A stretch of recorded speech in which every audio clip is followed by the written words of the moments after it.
Hello and welcome to episode 2 of Beyond Rally Fueling the Future, a new series from SportsPro and WRC Promoter that delves into the World Rally Championship's sustainability strategy. Now, on this episode, we are talking biodiversity, which is one of 5 strategic pillars outlined within the WRC's Sustainability Roadbook. And I'm delighted to be joined once again by my esteemed co-host and WRC Promoter's Head of Business Development, Marc de Jong. So firstly, welcome, Marc, and welcome back, fresh off a visit to another edition of Rally Finland. How was it? Indeed. Thanks for having me. Rally Finland was both exhilarating, exciting, and of course, a lot of things happening around it. The rally is in its 74th year. It's actually incredible to imagine how long a heritage it has, but it's still as vibrant as ever. And of course, a Finnish victor, Kalle Rovanperä, claiming it in front of his home crowd was just exciting to watch. It was just fantastic to see all the fans engage. When Kalle's car comes by, the spectators are louder than the roar of the engine. So that gives you an indication. Sure. Vibrant as ever, and you're as effervescent as ever as well. Great to see you, Marc, and great stuff. So, well, later in the show, we're going to be hearing from Peris Njoroge, who is the Sustainability Manager at Safari Rally Kenya, another very established rally on the WRC calendar, and one of many rallies on the calendar that runs through remote terrains and protected World Heritage sites, and one which uses its hosting of the event to highlight environmental conservation. Now, Peris is going to take us through local efforts, I guess, to protect and preserve the natural environment and endangered wildlife potentially impacted by the staging of Rally Kenya, and also how environmental sustainability now informs every aspect of the event's planning and management. But first, Marc, let's start by talking about the issue of biodiversity generally and how it relates to your sport of rallying and your events on the calendar. As mentioned, biodiversity is one of 5 strategic pillars outlined within the WRC Strategic Sustainability Roadbook, alongside climate, innovation, responsible management, and social impact. So can you start by just telling us why biodiversity is one of those key action areas and how you, as the series promoter, are working to address it? Yeah, allow me to start, Michael, with simplifying the protecting biodiversity and simply saying it's being kind to nature. And I think our sport already alluded to very long-standing events that we have in our championship. Our sport has always happened in nature. We don't use a purpose-built track. So we have to be one with our community. And I think one of the overriding guidelines that we put ourselves on, the discipline, is that you go by the old adage of leave only your footsteps, take only the memories. And if you can, leave the location you visited in a better state than when you found it. And that's hugely important to rally, not just because it's the right thing to do, but it's also safeguarding our future as a sport. So our sport happens in nature. When we started writing the sustainability roadbook, we thought, okay, how can we best describe that and make that a pillar of our strategy? Sure. And anyone who has seen WRC content will know that these rugged, remote terrains and the dramatic scenic landscapes and backdrops that you race through are all part of the series' really revered aesthetic and the appeal for many fans and the differentiator of the WRC from other championships for sure. And, that's as important. Those elements are important from, when it relates to the natural environment as that kind of raw speed and driver skill and the technical innovation that is on show for many people. So, I mean, what kind of work goes into monitoring, measuring, and reporting the environmental impact of your rallies as you race through these incredible landscapes? The short answer is a lot of work. And much of it goes subconsciously already, things that we were already doing, or that local organizers were just working with their local community. So when we drafted this sustainability roadbook, we became aware of a number of things that are already happening in nature protection of biodiversity. And we thought, okay, let's give that a framework. Let's share the best lessons from every individual rally and put that together. We also became aware of an initiative called Sports for Nature. Sports for Nature is an initiative that was founded by the International Olympic Committee and the United Nations Environmental Programme and other similar organizations. And so we wanted to get those lessons those those quantitative structures integrated. We set that in our roadbook last year.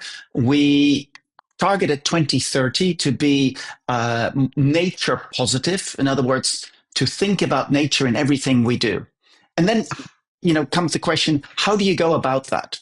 So Sports for Nature gives us some guidelines in that, but the FIA then commissioned a very extensive study, Motorsports and Nature, that was published towards the tail end of last year, which outlines very, very, very specific steps. And I'm happy to go through that later on.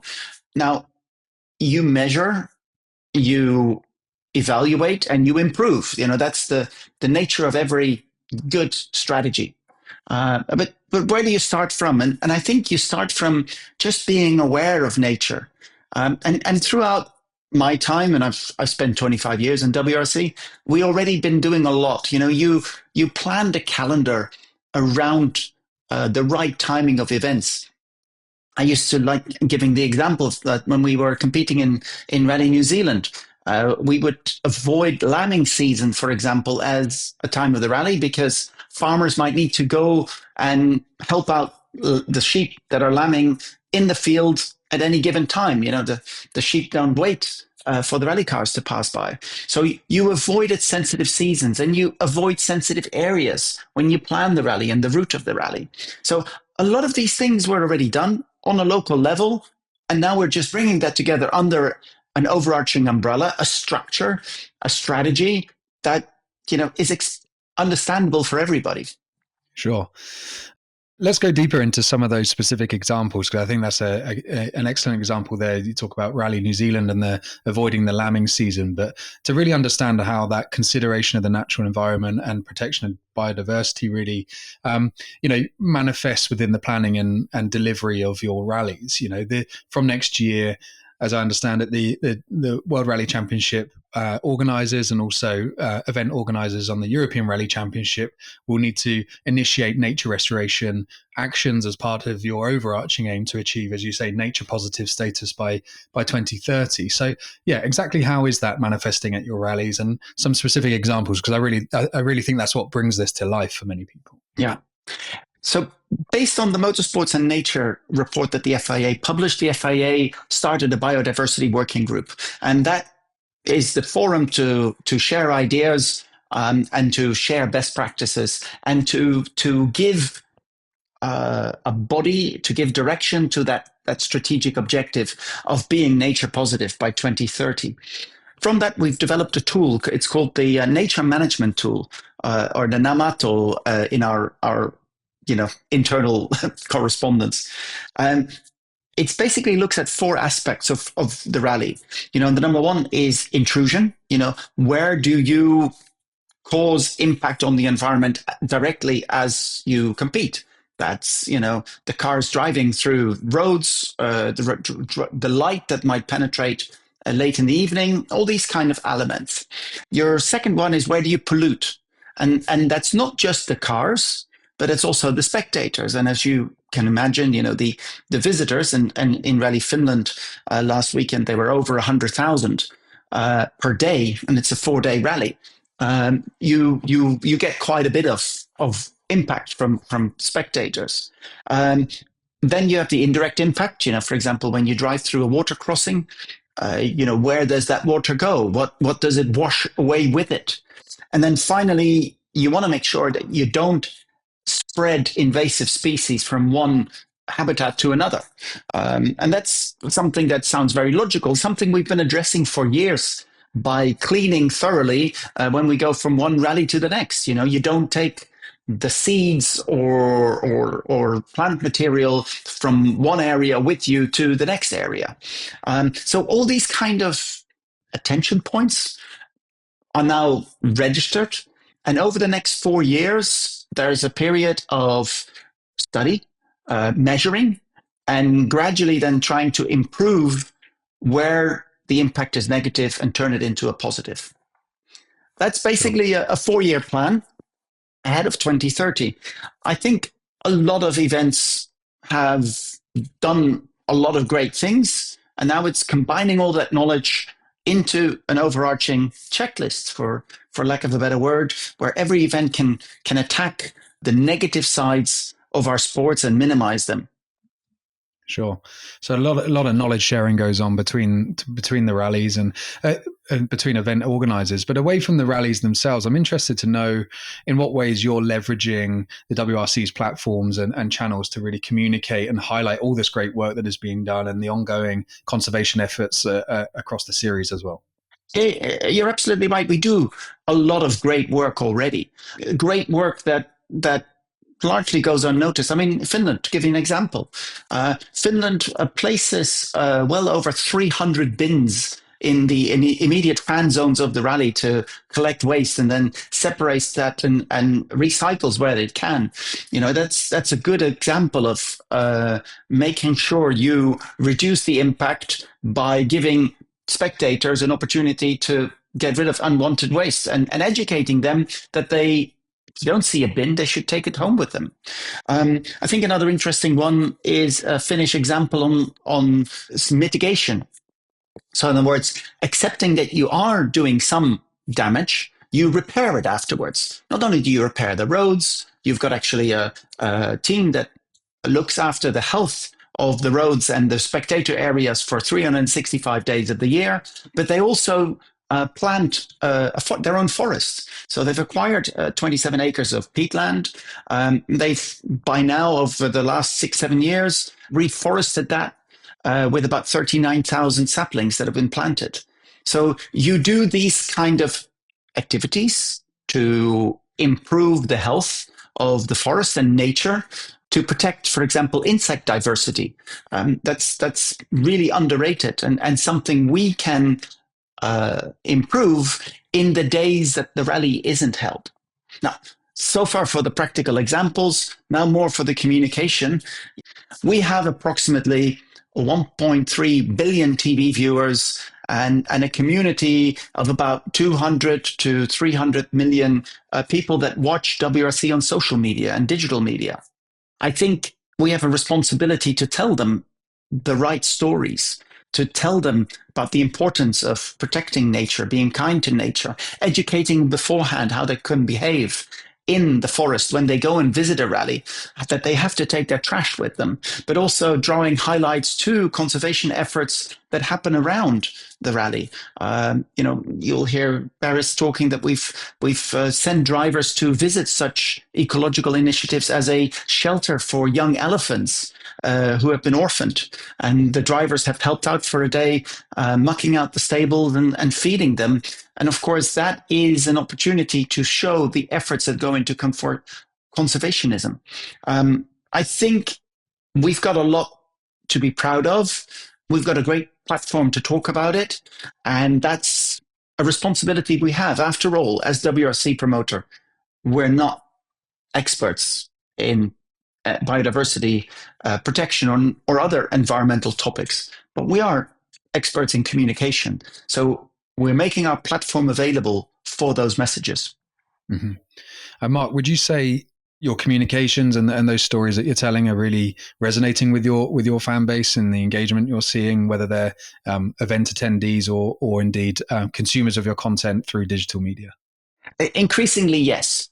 And it stems from the fact that we do have the privilege of visiting some of the most beautiful scenery in the world. You know, Kenya for one, but also Sweden when we go to the snow and icy forests. You know, Sardinia, a fantastic place to visit. And by the way, in Sardinia, one of their key focal points of biodiversity protection is preventing forest fires or bushfires, to make sure that the nature doesn't get affected by an inadvertent spark that lands in the wrong place when we have a rally in the middle of summer. So being in all these beautiful areas is something I always call the environment is one of the heroes, one of the protagonists of WRC. People want to look and see the aerial shots of beauty. And that is the reason why they are very happy to see the efforts that we make to protect that natural beauty. Sure. And to what extent would you say biodiversity conservation within sport is now a growing priority from what you've seen, perhaps within not just within your series, but within motorsport, the wider world of motorsport, and indeed the wider world of sport? Indeed, I think it's hugely important and growing. There's an initiative I mentioned earlier, Sports for Nature. And Sports for Nature has now over 100 signatories, and it keeps on growing. It was only launched about a year ago. People are discovering it. Sports federations, teams, leagues, natural federations, they're all joining here because they want to do the right thing. I had a meeting in Finland with the president of the Finnish Olympic Committee, and he highlighted the importance of, protection, restoration, reducing your indirect impact, include your supply chain, and educate people about what's happening in the world of nature preservation. So it's hugely important. It's growing. There is international initiatives starting, international initiatives that bring lots of federations together. The FIA, our overarching federation, is a leading partner in that, taking a very active role and engaging all us as championship promoters into this discussion, into this debate, and make sure we do the right thing. And it really ranges from small things like the fact that we've discovered through this research that circuits are, particularly good nature habitats on days that there isn't racing. And particularly for insects, they are a great area to nest and repopulate. Hence, Sebastian Vettel's initiative of the bee corner in Suzuka Racing Circuit for the promoting the protection of bees. We're seeing more and more initiatives like that pop up, not just in motorsports, but in general sports. And I think we will see that continue to grow. So Sports for Nature is one of those organizations that has flourished in the last few years, drawing attention to the importance of sports being one with nature. And the UNESCO, the United Nations organization, has launched its own initiative, which it has extended to sports federation. It's the UNESCO pledge to safeguard world natural heritage sites. And again, it is an opportunity to draw attention to the importance of sports working in harmony with nature. We've gladly signed up to the UNESCO pledge and think it's very important, and encourage other sports to do the same. Sure. And clearly, Marc, as you say, biodiversity is an increasingly important issue, a growing priority, not just for the FIA and the WRC, but the wider world of sport. And indeed, as we'll find out from Peris shortly, the local organisers of individual events within the ecosystem as well, and certainly for Safari Rally Kenya. Marc, can I ask, let's wrap up this discussion. I would love you to introduce Peris with a few words of your own on the work that she and her team are doing around the event there in Kenya, and the work they're doing to really champion environmental conservation. Well, let me start by saying, of course, that Safari Rally Kenya is arguably one of the most visible sites of rally and nature growing together, and they need to be in harmony. So from the very beginning, Safari Rally Kenya, which is largely supported by the government and trying to attract tourists to come and see Kenya for themselves, because it is such a beautiful country. But from the very beginning, they enlisted the University of Nairobi to help them develop the sustainability strategy that extends from them being a country that prioritizes renewable energy production already, that extends from the fact that they are doing a lot in conservation. But in Rally Kenya specifically, they wanted to make sure that the impact of the rally was as small as they could. And from the University of Nairobi, Peris joined the team as their chief environmental officer from the inception of the new Rally Kenya. And she's done a fantastic job, not just in the big strategy, but also looking after the real fine details. In her day job, she's a researcher at two universities, the University of Nairobi and the Technical University of Kenya. But for the rally, she is the chief sustainability officer. She's a force of nature by itself and an absolute delight to be working with. Great stuff. Well, thank you for teeing this up, Marc. Thank you to our listeners for tuning in. As always, over to Peris.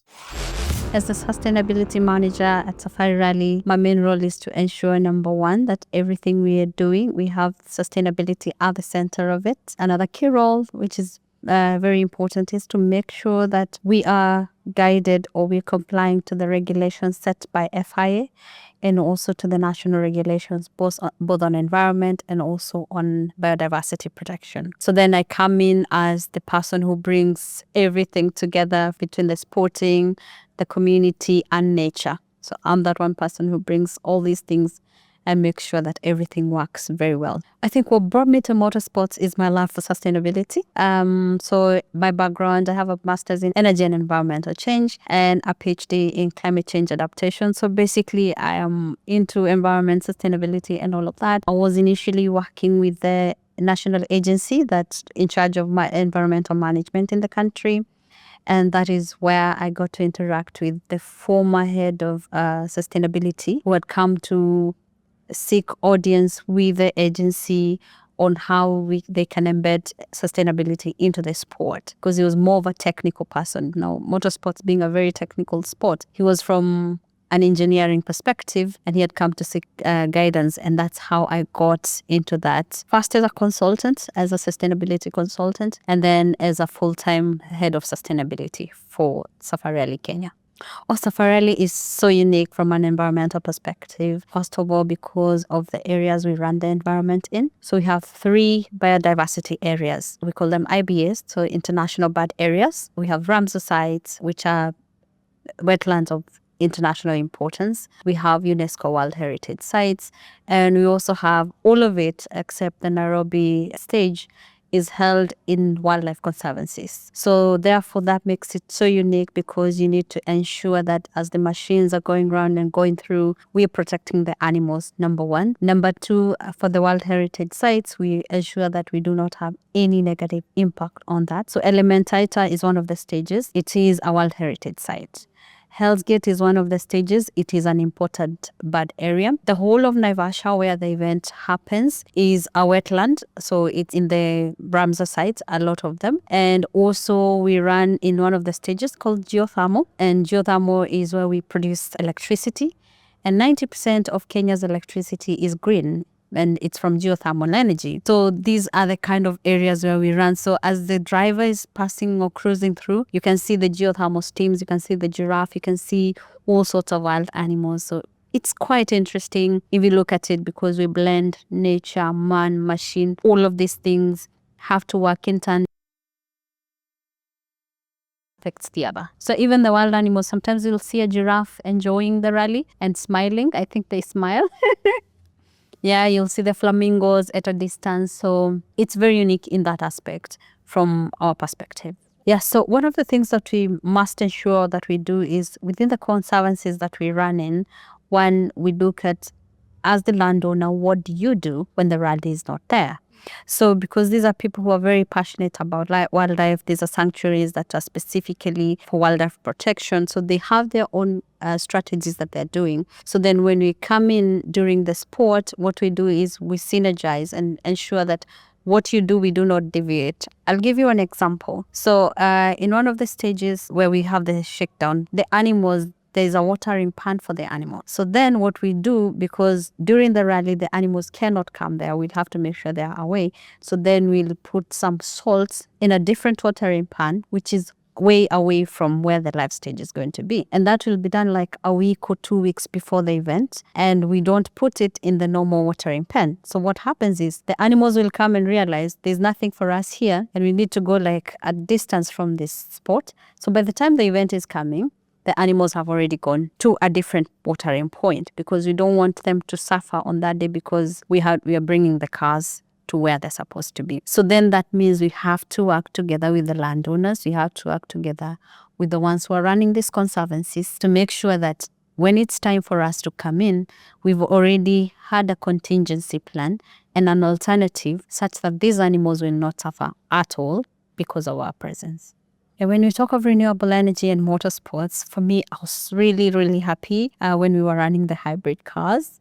I love speed, but I love sustainability way more. So then it comes to the question of balancing the two, the speed, the thrill for the sport, the efficiency for the sport. And at the same time, we want to be more environmentally sustainable. So I believe the fact that we were able to run the hybrids for that first year, I believe with the advancement in technology, then we are going to have a solution for that. I have not given up hope on that we are going to have more efficient rally cars in the near future with the advancement of technology. So I think there's a hope for it. For us, for this year, our zero car was a hybrid car, specifically. So that was our ambassador car for environment, and it was a hybrid car. We also had quite a number of electric buses, which we wanted to use to get spectators from the rally village to the stages and all of that. This is a conversation we started for the electric buses. We started this year. So by next year, probably we will be taking most of our marshals to the stages using electric buses. So at the organizers' level, we are doing something, and I think every other organizer can take that up as well. Climate change is real. So it's very important to have these biodiversity conversations, sustainability conversations, in the sense that we need to all play a part. The smallest we can, you have to play your part in that. So when you talk of biodiversity, we're not talking about just managing the waste. Like for us, that's an important thing because of the kind of areas we run in. We're not just talking about reducing the emissions from the cars. We are literally talking about reducing emissions from the entire organization of the sport. So then it becomes very important because we cannot be talking about combating climate change or the impact of climate change, whereas at the same time we're doing the very opposite to do that.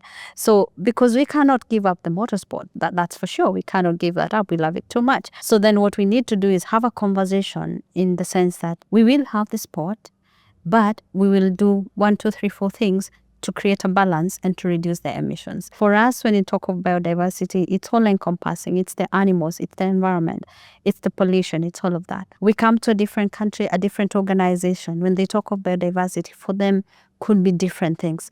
But the more we have these conversations, the more we normalize them. One of the challenges I would say we have is embedding sustainability and biodiversity into motorsports. It has been a fight in most cases because motorsports has always been a very technical sport. The problem is with environment, you don't see the impact immediately. There are very few that you're going to see or feel the impact of your action at that very point. It's not like medical. Medical, you have an accident, the car rolls, the impact is immediate. Safety, the impact is immediate. For environment, it could be gradual and it could take days, months, or even years before you can feel the impact. But in as much as it has taken a long time, the impacts also last just as long, if not longer. So we need to have these conversations on biodiversity so that the technical people or the technical organizers of these sports can get to understand what impact their actions would have now and to the future generations. So once we normalize that conversation, then it becomes a part of what must be done and a part of what each and every organizer must have in mind. When you're organizing or planning your event, the first thing you're thinking about is the safety of the driver. How often do you think about the safety of the environment? How often do you think about the safety of the future generations? So we need to talk about it as much as possible so that when we say motorsports, sustainability is the second thing we're talking about. The most important message I want people to understand is that sustainability is as important, if not more important, than the sport itself. And if we do not take care of it, if we are not conscious about sustainability, it will come a year or a time in the future where when we think of motorsports, we'll only be thinking of the negative impacts it has on environment. Ideas on environmental sustainability are evolving. It will come a point where if we do not take this up, then we'll be left out. So we'd rather take it up because it's good for all of us.